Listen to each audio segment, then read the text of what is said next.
Welcome to Rima's blog and kitchen channel. আশা করি তোমরা সবাই ভালো আছো। হ্যাঁ, আমিও কিন্তু খুব ভালো আছি। তোমাদের সকলকে স্বাগত জানিয়ে আজকে আবারও একটা নতুন ভিডিও নিয়ে চলে আসলাম। যে সকল বন্ধুরা আমার পরিবারে নতুন আসছে তারা প্লিজ চ্যানেলটাকে সাবস্ক্রাইব করে, আর যারা ফেসবুক থেকে দেখছে তারা প্লিজ পেজটাকে ফলো করে দিও। চলো আর বেশি দেরি না করে আজকে একটা দুর্দান্ত রেসিপি শেয়ার করা যায়। ইলিশ মাছ বলতে আমাদের মাথাতে প্রথমেই চলে আসে ইলিশ মাছের ভাপা, ঠিক তেমনই চিংড়ি মাছ মানেই চিংড়ি মাছের মালাইকারি। আর যদি সেটা খুবই সহজভাবে বানানো যায় আর স্বাদ হয় ভোজবাড়ির মতো, তাহলে তো কোনো কথাই হয় না। তাহলে চলো আর দেরি না করে এবার সোজাসুজি রান্নার রেসিপিতে চলে যাওয়া যাক। প্রথমেই দেখতে পাচ্ছ কড়াইটা বসিয়ে দিয়েছি। কড়াইটা একটু গরম হয়ে যাওয়ার পরে দিয়ে দিলাম সর্ষের তেল। তোমরা দেখলে আমি প্রথমে আগে চিংড়ি মাছে নুন আর হলুদ মাখাইনি, তাই আমি তেলের মধ্যে দিয়ে দিলাম নুন আর হলুদ।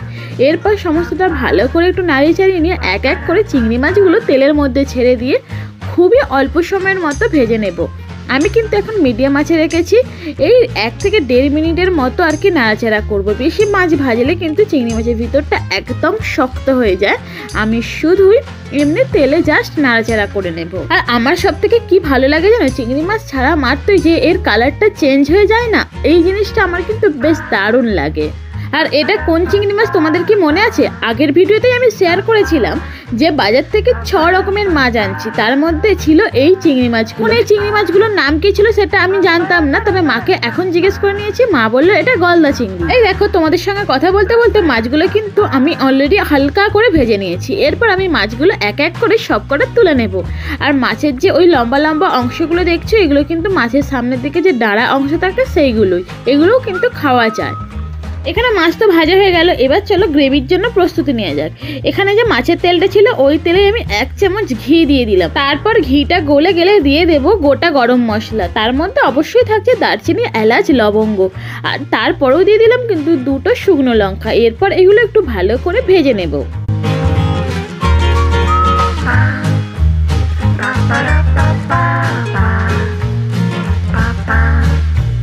মশলাগুলো একটু ভাজা হয়ে গেলে এবার দিয়ে দিলাম পেঁয়াজ আর রসুন বাটা। আদা বাটাও একসঙ্গে দিতে পারো, তবে আমার আদাটা আলাদা করে বাটা আছে তাই আমি এখন দিলাম না। পেঁয়াজ আর রসুনটা একটু ভাজা হয়ে গেলে আদা বাটাটা এবার আমি দিয়ে দেব। এই তো এবার আমি দিয়ে দিলাম 1 চামচ আদা বাটা। আর রসুন নিয়েছিলাম বড় বড় কোয়ার 5-6 কোয়া, আর পেঁয়াজ নিয়েছিলাম 4-5টা পেঁয়াজ। সমস্তটা একসঙ্গে বেটে নিয়ে এখন এবার সেগুলো ভালো করে কষে নিচ্ছি। আসলে পেঁয়াজ আর রসুনটা বাটার সময় একটু জল দিতে হয়েছিল, তাই জলটাকে একটু মেরে নিতে হবে।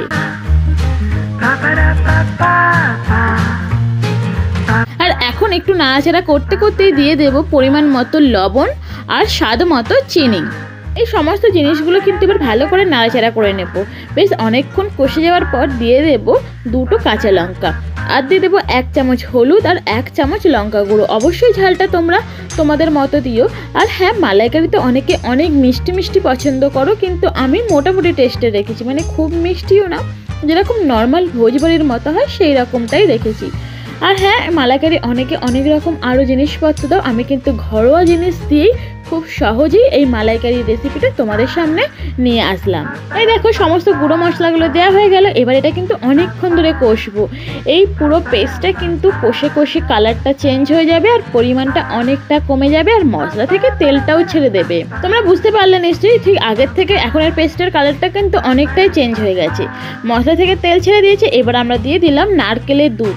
হ্যাঁ, এখানে কিন্তু পুরো নারকেলের দুধটা দিইনি, একটু রেখে দিয়েছি, এটা আমরা পরে আবার ব্যবহার করব। এখন আমি এই সমস্ত জিনিসগুলো ভালো করে একটু নাড়াচাড়া করব। মশলাটা একটু শুধু ফুটতে দেব, তারপর আমি একে একে এর মধ্যে চিংড়ি মাছগুলো ছেড়ে দেব। নারকেলের দুধটা মশলাতে দেওয়ার পরেই কিন্তু দারুণ একটা সুগন্ধ বেরোলো। গোটা ঘরটা এখনই তো মালাইকারির গন্ধে মমো করছে। তোমরা কিন্তু নারকেলের দুধ দেওয়ার পরেও বাড়িতে পাউডার দুধ থাকলে সেটা হালকা গরম জলে গুলে দিতে পারো, তাহলে কিন্তু সেন্ট আর স্মেল দুটোই কিন্তু আরো দুর্দান্ত হয়। এখানে দেখো তোমাদের সঙ্গে কথা বলতে বলতে সমস্ত চিংড়ি মাছগুলো মশলার মধ্যে দিয়ে দিলাম। এবার এটা ভালো করে নাড়াচাড়া করে নিয়ে বেশ কিছুক্ষণ, মানে ওই 1.5 থেকে 2 মিনিট হালকা ফুটতে দেবো, যাতে চিংড়ি মাছের ভিতরে মশলাটা একটু ঢোকে।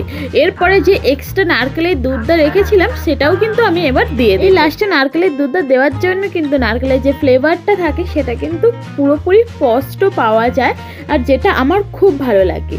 আর এই নারকেলের দুধটা দেওয়ার কারণে কিন্তু মালাইকারির যে অরিজিনাল কালারটা সেটাও কিন্তু চলে আসে। হ্যাঁ, তোমরা কিন্তু এখানে একবার লবণটা চেক করে নিও। আসলে নারকেলের দুধটা কিন্তু এখানে দুবার দেওয়া হলো, তাই এখানে লবণটা কম পড়তে পারে। আরে হ্যাঁ, তোমাদেরকে তো একটা প্রশ্ন করাই হলো না, তোমরা চিংড়ি মাছের কোন রেসিপিটা পছন্দ করো? চিংড়ি মাছের মালাইকারি নাকি অন্য কোনো রেসিপি? সেটা কিন্তু অবশ্যই আমাকে কমেন্টের মাধ্যমে জানাবে। আর কোনো কিছুই করতে লাগবে না, এবার শুধু গ্রেভির মধ্যে চিংড়ি মাছগুলোকে 2 থেকে 3 মিনিট ফুটতে দিতে হবে।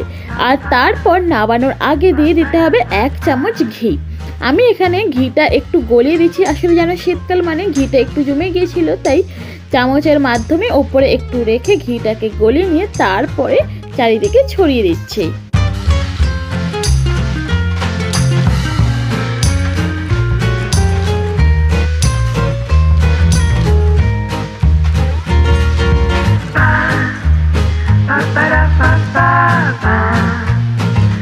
এই যে দেখো, চিংড়ি মাছের মালাইকারি কিন্তু একদম রেডি, পুরো পারফেক্ট কালার এসেছে, আমি ঠিক যেরকমটাই চেয়েছিলাম।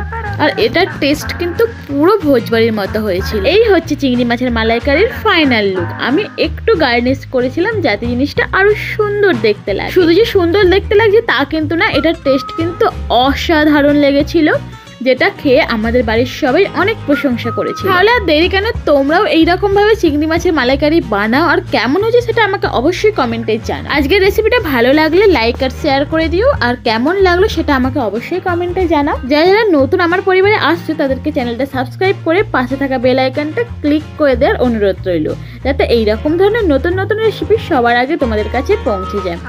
তাহলে আজকে এই পর্যন্তই, দেখা হচ্ছে আবারও একটা নতুন ভিডিওতে। ততক্ষণ তোমরা ভালো থেকো, সুস্থ থেকো, সাবধানে থেকো।